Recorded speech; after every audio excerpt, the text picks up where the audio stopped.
Hello, everybody. Welcome into another edition of the 2019 Area Football Preview, Mountain Valley News. And today we are honored to have in the studio with us Coach Brad Waldrop of the Geraldine Bulldogs. Coach Waldrop, welcome in, and been looking forward to talking to you. Had a good year last year, obviously, and I'm sure you've got some comments on that. Won the region, and I believe you're going into your fifth year. This will be my fifth season, yes, sir. So won Region 7. That region was kind of odd last year. It was very competitive on the bottom end, but it was pretty much Geraldine and Susan Moore at the top. And of course, when it was all said and done, it was Geraldine. We want to open up. We do all of these shows, just letting our viewers get a chance to know more about you. And so if you would just speak a little bit on your offensive and defensive philosophies. We always talk about how different coaches approach the game differently, and just talk about your mindset on both sides of the ball. Well, I mean, I've always believed that if you can control the game, your odds are better, and we try to do that by just running the football. I mean, our philosophy is if we can get 4 or 5 yards at a lick, that's what we're going to do. Right. Sometimes we're successful at that, and sometimes we're not.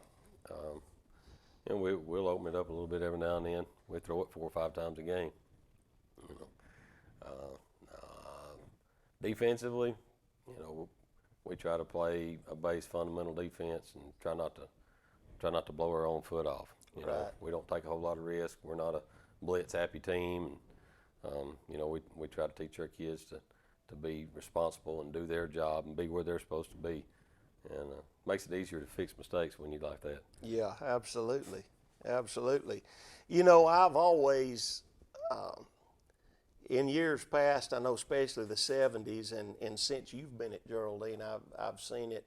You teach a very physical brand of football. I mean, Geraldine is known to be a physical football team. When you play Geraldine, you're going to get hit in the mouth, and you're going to know you've been in a football game when it's over. I mean, that's something you have to instill in your guys off the field as well, right? It is. It's a culture thing. I tell them, day in, day out, that physicality is a choice. Right. I mean, anybody can be physical. You just got to choose to do so. Not always an easy choice. It comes with some pretty significant consequences at times. But, right. You wind up with a headache about 95% of the time. But that's all right. If you can't play with a headache, you probably don't need to be playing. Absolutely. And the guys, and it ain't always the case, but a lot of the time, the more physical team will come out on top. The more goes wearing on people later in the game you get. So that's another aspect of the game that we really try to excel at. Well, just looking down, last year opened up against Crossville. Of course, won the Battle of Skirlum Creek. Had a tough game against Fife, as does just about everybody. And then you guys really took off, went undefeated through the region. And I noticed I kind of, when I saw this last year, and then of course I think you got them on again this year, that's kind of the Robbie Coker basketball philosophy. You got Piedmont coming in. A lot of people wouldn't want to schedule a team like Piedmont in the regular season, and you've got them right before the playoffs. So, test them early, right? Find out what's going on. I think it's a good, precursor going into the playoffs. I feel like, iron sharpens iron. Absolutely. And so you want to play somebody, that's going to challenge you going in, give you a test, let you know what you're into. Well, that was a competitive game. Actually, that game to me, I think, was more competitive than the score indicated. And then again, you defeated Holly Pond in the first round. Second round, hard-fought ball game. I kept up with that one, Randolph County. What are your biggest takeaways from last season coming into this year? Well, we had a lot of kids that had an opportunity to play in a lot of ball games last year. That'll be back this time. There's no substitute for experience. It don't matter what you're doing. The more experience you have, the better off you're going to be. And I guess that's be the biggest thing to take away. I got 9 returning starters on defense, and so those guys got invaluable playing time last year. That's good. You got 9 guys back on defense. Talk about key losses. I know the Hall kid. He graduated right at running back. What were your biggest losses on offense? Of course, you didn't have many losses on defense. And what you've seen as far as spring. Talk about your spring practice and how you look as far as filling those gaps coming into fall camp. Well, offensively, we lost 2 starting tackles in our center, and so up front, that's where we go. Right. That's where we make our money. Got a kid that'll be a 10th grader, prospective, starting in one of those spots. Got a Benefield, got a junior, possibly starting with the other tackle, and then probably going to wind up moving a kid that played guard last year to center. He'll be a senior, real smart kid, and I don't think he'll have any problem with the transition. Skill guy wise, we lost Andrew Hall. He was a 3-year starter at running back. He was our workhorse. Whatever we needed. We needed something, that's where we went. The Matthew Lawson didn't get to play a whole lot on offense last year. He would have, but against 5, he suffered a pretty severe high ankle sprain, and he battled it all year long. Didn't really miss a game, but it kind of took away from his ability on the offensive side. But he still started on defense every game, and that's a hole on defense that we're currently trying to figure out how we're going to feel. He started at our Sam linebacker. Great player, great kid. One of them you'd like to have every year. Right. Yeah. Day in, day out. And then the other spot on defense, the Hall kid also started. He started at safety on defense. So, right now we got those 2 spots on defense. A little bit more to fill on offense, to start with, working as far as figuring out who's going where. I saw the Andrew Hall's name pop up a lot. Of course, I've got a nephew by that name, but I was always curious because that's all my Hall family's Geraldine folks. So I don't know if I'm kin to him or not, but I wondered if I was every time I saw that. Talk a little bit about spring. You've come through spring. Was you pleased with your spring practices? And did you guys play jamboree games? We did. I think we had a decent spring. Not nothing to write home about, but we got a couple young guys that got in and made a play or two, and kind of showed that they wanted to be on the field. That's what you're looking for in the spring. Right. You kind of know what you're going to get out of them guys that are coming back, or you hope you know what you're going to get out of them guys coming back. You're looking for some guys to fill some positions that hadn't necessarily been there before. And I think we saw a couple of those cats. Tristan Estes, he come back, and I think he's going to find him a place on the field. And them younger offensive linemen that we talked about, the Barclay kid and the Benefield kid, they had decent springs. Not to say that that's exactly what's going to translate into the fall yet, but you get an idea, right. And that's what we're looking for. We did play a spring jamboree. We played Collinsville at Valley Head, and the county jamboree, which is about dwindled down. It's not really a county jamboree right. anymore. Not all of us playing it anymore, but Collinsville got a good football team. Got a really good quarterback. Got a really good quarterback. Got a lot of good skill guys, and they got some big cats up front.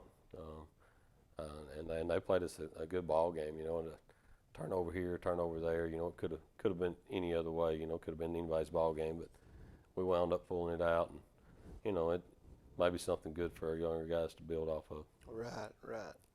Well, going into the 2019 season, what do you see as the biggest challenge as far as your schedule? We like to go down. We've been doing this with all other coaches. Just go down the schedule and get your thoughts. You have to get the film out and see what's coming. Open up again, Battle of Skirham Creek. This time you got them at home. Coach Darnell be coming across the creek. What do you know about them? I know they're going to be well coached. They're going to get after it. They're going to do some good things. You know, and it's Crossville Geraldine. You know, I mean, those are the guys that you're going to see at the grocery store and the gas station for the rest of your life. And so that's what high school football is all about. You know, those just across the creek rivalries. Yep, You know, and yep. you never know what you're going to get in that one. You know, and like I said, Coach Darnell, he does a heck of a job. I've known him my whole life. Right. We graduated, both of us graduated in '97. He graduated from Crossville. So I expect it to be a battle. My dad, actually, he graduated '59 from Geraldine, so I've heard him talk about that. I think he actually got to win one of those back during the days when Crossville was a little more dominant on that. But that, I know that's a big traditional game. That's kind of like the Iron Bowl of the southern part of the county down there. Fife next. I mean, you know, what do you say? You got Fife coming in. You know that's going to be a war, but you do have them at home, so. Well, home or away really doesn't matter. Let me just interject saying, and I've not asked some of these other coaches this, so I'm putting you on the spot here. You know, when you got a team like Fife coming in with that much tradition, I mean, how do you prepare your team to play a team like Fife? I mean, I'm not just talking about X's and O's mentally. You know, what do you tell you kids when you're playing a team like that? Well, I mean, not. You know, you ask a question like that, it's hard to answer without somewhat sounding disrespectful. But I'm not being disrespectful at all, and Coach Benefield knows I love him with everything in me. Right. He's pretty much my football father. Yeah. You know, he was my high school football coach. Yeah, I know that. And but you know, and again, not to sound disrespectful at all, but they get in their pants just like we do. Exactly. One leg at a time. Exactly. And you know, not that you don't respect them. You know, you got to respect everybody, but you know, you just go play just like you do every other week. You just got to do your job. Well, you know, and I have thought and said it takes a while to get a program to that level. And I know you're a Benefield disciple. I know that about you. You know, you come from that Benefield coaching tree. And I have seen you at Geraldine, and I've watched, and I've thought, that's the direction he's going in. And if you do what successful people do, you're eventually going to be where they're at. Oh, that's exactly right. And I guess you tell your team that. Absolutely. You know, I mean, you step back and you look. You know, what they do is not as significant as what they don't do.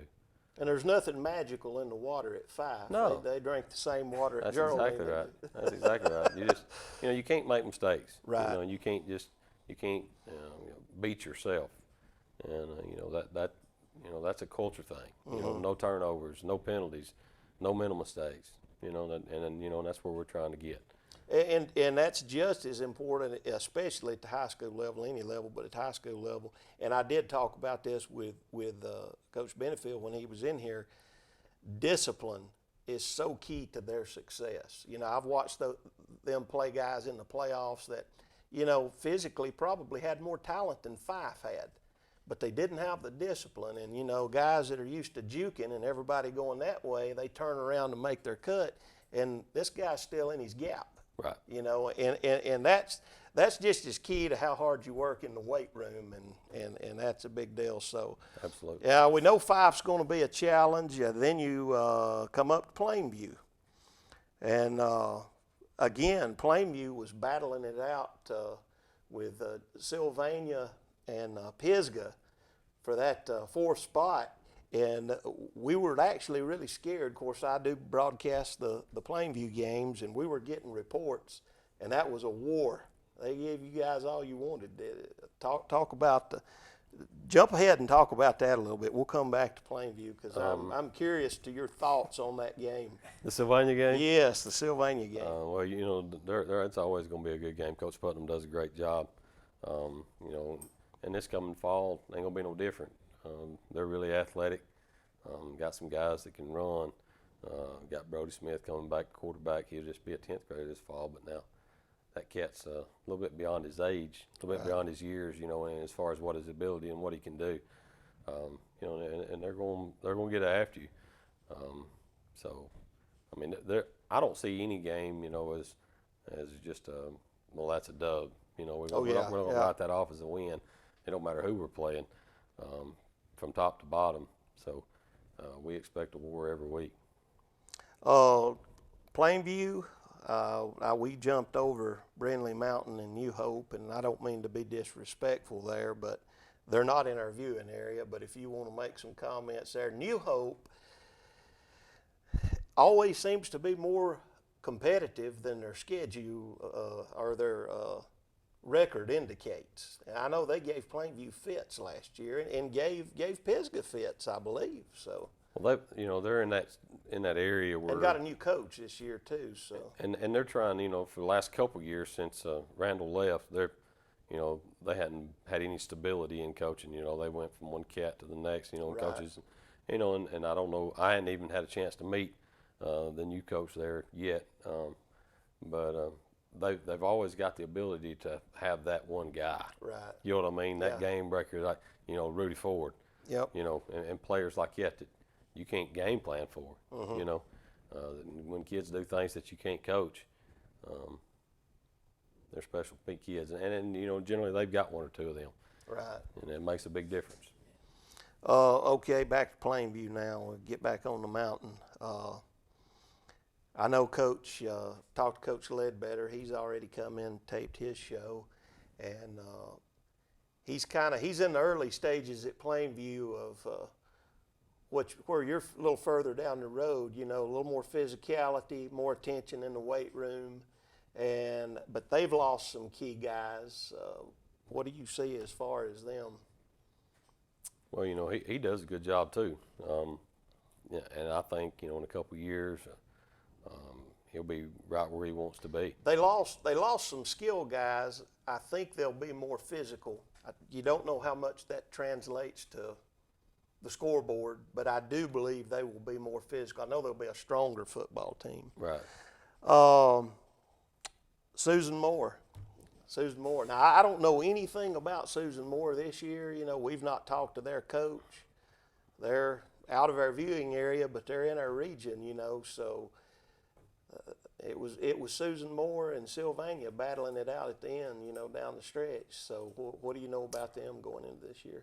They had a really, really good quarterback last year. Of course, he's a senior, and that don't hurt my feelings at all. Right. They got a really good running back coming back. Now, you say that their quarterback was a senior He was a senior last year. Okay, so he's graduated.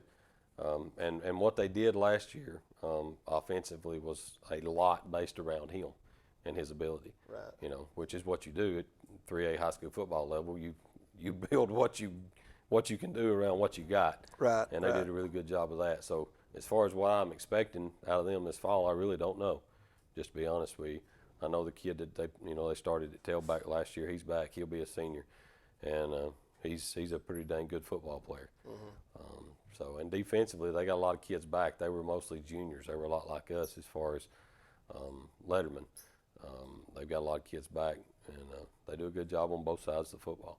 So. Of course, then you got Piedmont. We already talked about Piedmont a little bit. You end up the season. That's a really good test game before you go into the playoffs. What do you know about them this year as far as losses or what they've got coming back, and what do you expect from them? Well, they lost a quarterback, but now last year he had a kid. His second string quarterback last year was an 8th grader, and I seen him play a whole lot of cleanup, and he wasn't an 8th grader. Yeah. I mean, he's an 8th grader. He's in the 8th grade, but he didn't play like no 8th grader. Didn't play like an 8th grader. So I'm expecting him to have a 9th grade quarterback. Of course, by the time they get to us, he'll have 9 games under his belt. Right. So he won't be a 9th grader anymore. Yeah. And then they graduated their tailback, but they had a really, really good 10th grade tailback last year. Mm-hmm. And then Coach Smith's boy plays on the offensive defensive line. As far as a defensive lineman, he's as good as anybody I've seen in 3A football. And he'll just be a junior this coming fall. And so he's pretty sporty. And they got some guys that play on defense on the back end that can go, you know. Right. I mean, as far as athleticism, you know, they got them. And so they'll be pretty sporty again. Well, Coach, before you go, before we close up, I always just throw one off the wall question. Geraldine, your first head coaching job. You going into your 5th season there. Obviously, you've had success. Won the region last year, but just overall, just what is the biggest challenge, or at least in your opinion, of coming in, taking over a program as a head coach like that? What have you found to be your biggest challenge of instilling the culture and obviously the X's and O's the way you want to run them? And it may not even be a football answer. It may be something else. What's been your biggest challenge? Or what do you think is the biggest challenge of anybody in their first head coaching job? Now, I tell you what, I'll give you a little hint, give you a little help, because we had Coach Pruitt from Pisgah in here, and no, it was not Coach Pruitt. I missed it. It was Miles Keith, new coach at Ider. And Coach Keith said, all I ever wanted to do was be a head coach. He said, I was so jealous of our head coach because his phone was always ringing and he was getting text messages and stuff. And I said, man, I want to be that guy. I want to be the important guy. I want to be the guy. He said, now I wish I could throw my phone in the river. So yeah, I'm with him there. Got people calling you, wanting to get you on camera and interview you and all that kind of stuff. The PR business is definitely the worst part of all of it. Nothing against you media guys. I mean, y'all do a great job, but that's all. Well, see, and I noticed this for years. High school athletes, they work harder. They're more developed. It's a year-round deal. And it's getting more and more to be, it has been getting more and more like the game on the college level or even the professional level. But see, you guys have to deal with that too. So right. You got to do your camera work and your interviews. So yeah, that ain't no takes big the deal. good with the bad. I'm in it for the kids. Right. That's 100%. I'm in for the kids, and that's all I do. If I was in it for the money, I'd be crazy. Yeah. No disrespect, but yeah, as far as instilling stuff, I'm gonna be honest with you. The guy that was there before me, I didn't have to do no whole lot of instilling. Because I talked about Coach Benefield a while ago. Coach Arnold still helps me. I know who you're talking about, and I can see that 100%. He was my defensive coordinator right. in high school, and so, we've got a great relationship. We've always had a great relationship, and so a lot of my standards and a lot of what we believe and a lot of what we try to teach and practice was already going on. Right. A few little things here and there, changing things up, minor details, but I actually had the luxury in the fact that, the mentality of what I want my kids to have was already somewhat present, in the position that I took over. So that was definitely a plus for me. Made it easier. Yeah. Well, Coach, listen, thanks for coming in. We've enjoyed talking with you this morning on the Geraldine Bulldog installment of the 2019 Mountain Valley News Football Preview. Be sure to keep watching for other shows as we talk to more coaches around the area. Building your dream home is one of the great joys in life. At First Southern State Bank, we know construction and mortgage financing, putting today's low rates to work for you. As you and your family move closer to the completion of your new home, we know that your home is where memories are made and families grow stronger year after year. At First Southern State Bank in Rainsville, Scott Kirk stands ready to tailor the right construction loans to meet your needs, along with our staff of experienced loan professionals. Drop by to share your dreams with us today in Rainsville. First Southern State Bank in Rainsville. All the bank you'll ever need. Folks, this is Andy White down here at Bobby Ledbetter's Twin City in Fort Payne, Alabama. I want to invite everybody to come out to our new location. We're at 1411 Glen Boulevard, right where you turn to go on Airport Road. We've got plenty of inventory for you to choose from. I got cars, trucks, vans, sport utility vehicles of any make and model. Come down here and visit us. Let us see what we can do for you. If you got some slow credit, I've got some banks that'll take care of that. We've got great financing, got a great selection of cars. Y'all come down here and see us. Don't take the first deal that comes along when you can do better at BobbyLedbetter.com and Twin City Used Car Sales. located at 1411 Glen Boulevard in South Fort Payne.